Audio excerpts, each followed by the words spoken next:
आसिफ साहब, मैं एक लड़की हूँ, मैं किसी भी लड़के के अंदर ऐसी क्या खूबियां देखूं कि मैं उस रिश्ते के लिए हाँ कर दूं? बहुत अच्छा सवाल है, बहुत अच्छा सवाल है। आप एक प्रोफेशनल लड़की भी है, काम करते हैं, हाँ, काम घर से बाहर निकलते हैं। देखें, यू हैव मेल इंटरेक्शन। अब यहाँ पे इस स्टूडियो के अंदर वी आर 4 people, ठीक है, जो लोग बिहाइंड द कैमराज हैं, and me and you interact. आपका मेल के साथ इंटरेक्शन भी होता है। आपने अपने घर में भी एक जिम्मेदार खातून की तरह रहना है, बिल्कुल जैसे आप रहती हैं जी। देखना यह है कि जब आपका इंटरेक्शन होगा किसी मेल के साथ, मोस्ट प्रोबेबली ऐसा भी हो सकता है आपके जॉब प्लेस से रिश्ता आ सकता है। आपको किसी ने काम करते हुए देखा, वो आपको पसंद करने लगा, उसने कहा जी मैं अब घर में रिश्ता बेचता हूं। अपॉर्चुनिटीज, ये खवातीन के लिए काम सी बात, ठीक है जी। प्रपोजल आना, कैसे प्रपोजल आते हैं? किसी को क्या पता आपके घर में बेटी है?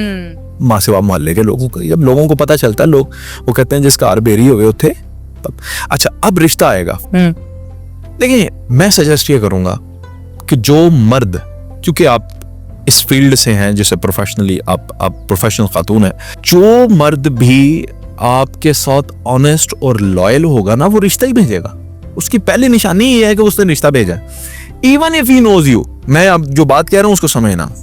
बाज़ औक़ात क्या होता है कि हमारी माएँ, बहनें, बेटियां किसी के साथ एक ताल्लुक कायम करती हैं पहले, टू नो द पर्सन। मैं किसी बुरी इंटेंशन की बात नहीं कर रहा, टू नो द पर्सन कि यार इसमें क्या है, ये अच्छा है, बुरा है, कमाता क्या है, बहन भाई कितने हैं, जो जस्ट फॉर द इंटेंशन बात आगे बढ़ जाती है। और याद रखें कि वो शख्स जो बातों को आगे बढ़ाएगा, वो शख्स जो मिलने का कहेगा, वो शख्स जो जान पहचान बढ़ाने की खातिर आपको कहेगा मेरे साथ डिनर पे चलें, मेरे साथ लंच पे चलें, कोई डेट कर प्लान करते हैं, कहीं छुप कर मिल लेते हैं, जो शख्स आपसे ऐसे मैसेजेस एक्सपेक्ट करेगा जो आप नहीं भेजना चाहती, जो शख्स आपसे ऐसी कॉल्स एक्सपेक्ट करेगा जो आप नहीं करना चाहती, वो रॉन्ग नंबर है। जिसने इज्जत देनी होती है वो इज्जत लेता नहीं, जिसने इज्जत देनी होती है वो घर में रिश्ता भेजेगा। दिस इज द फर्स्ट की टू नो ए मैन। अगर मर्द का बच्चा है तो रिश्ता भेजेगा, कहीं बुलाएगा। और अब अगर आप मोर स्पेसिफिकली ये पूछना चाहती हैं कि उसके अंदर खूबियां क्या होनी चाहिए, आप किसी इंसान को जान नहीं सकते, आप किसी के अंदर घुसकर नहीं देख सकते। पुराने वक्तों में एक कहावत है पंजाबी की, वो कहते हैं माँ ते धी, प्यो ते घोड़ा, बोता नहीं थोड़ा थोड़ा। बेटे के बाप को देखा जाता था, अच्छा, कि खानदान क्या है, शजरा नसब क्या है। बेटे की माँ को देखा जाता था, ठीक है। एक शेर भी है कि वल तुम्बे दी कोड़ी हुंदी ते असर हुंदा विच बियां, जो करन कम मामा ओही कर दियां तियां। तो ये जो सिलसिला चलता आ रहा है ना माओ को देखने का, इसलिए कि जिस माँ ने आपकी तरबियत की है, अगर उस माँ की गुफ्तार जो है वो इतनी एग्रेसिव है कि वो अपने शौहर को 1 मिनट में 100 सुना देती है, तो बेटी ने क्या करना है, ठीक है। सो मर्द को जज करने के लिए ये याद रखिएगा, एक जो क्लेवर मर्द होता है उसको औरत जज नहीं कर सकती, क्योंकि वो उसको बेवकूफ बनाने की पूरी ताकत रखता है।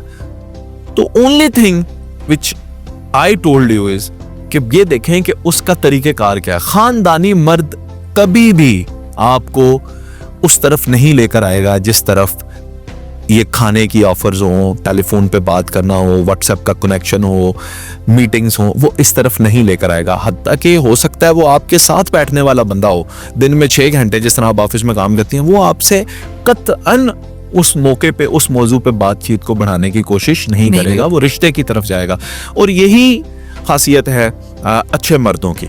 और उनकी अगर खूबियां आपको किसी तरीके से, कोई दोस्त या वेरिफिकेशन का एक प्रोसेस होता है, अगर किसी ने आपके साथ रिश्ता करना है, वो मोहल्ले में पता ना किसी को भेज देते हैं, हाँ जी काउंसलर साहब आप बताएं ये घर कैसा है जी, तो कहेंगे नहीं जी ये तो बड़े अच्छे शरीफ लोग ने, और कई जगह पता चल नहीं जी ये तो बड़े बदमाश ने, ना तो बंदे मारे ने। सो विद द प्रोसेस अगर आपको ये पता चल सके तो ये देखिएगा, मर्द के अंदर सारी ही चीजें बर्दाश्त के काबिल हैं, एक चीज के अलावा। वो क्या? वो है उसका गुस्सा। अपने गुस्से में क्या करता है, कैसा रिएक्ट करता है, इसके अलावा उसकी सारी चीजें बर्दाश्त के काबिल होती हैं और मोल्डेबल होती हैं, क्योंकि उसकी तरबियत उसकी माँ ने नहीं करनी होती, माँ ने उसको पालना होता है, तरबियत उसकी बीवी ने करनी होती। तो वो सारी चीजें मोल्डेबल। लेकिन अगर वो गुस्से के अंदर ये भूल जाता है कि ये मेरी माँ है, ये मेरा बाप है, ये मेरी बीवी है, और वो अपना हाथ उठाता है और वो अग्रेसिव होता है, this is a thing you need to know. Otherwise मर्द के अंदर कोई ऐसी चीज नहीं होती। याद रखें, रिस्क भी अगर रिस्क भी अगर उसके पास माकूल ना हो तो मैं फिर भी समझता हूँ कि अगर वो विजनरी आदमी है, मेहनती है, बस ये देख के शादी करते हैं, रिस्क अल्लाह ताला देता है। मैंने बड़े सारे ऐसे बंदे देखे हैं, इंक्लूडिंग माई सेल्फ, जिन लोगों को शादी के बाद अल्लाह ताला ने कुछ जो है बेहतर अता किया, उससे पहले वो कुछ भी ना थे। तो मेरी सजेशन आपके लिए यही होगी कि always look for the gentleman जो सीधे तरीके से राइट फुल वे के अंदर अप्रोच करे, कभी भी गलत रास्ते से आने वाले को इंसान का बच्चा ना समझे। Thank you so much.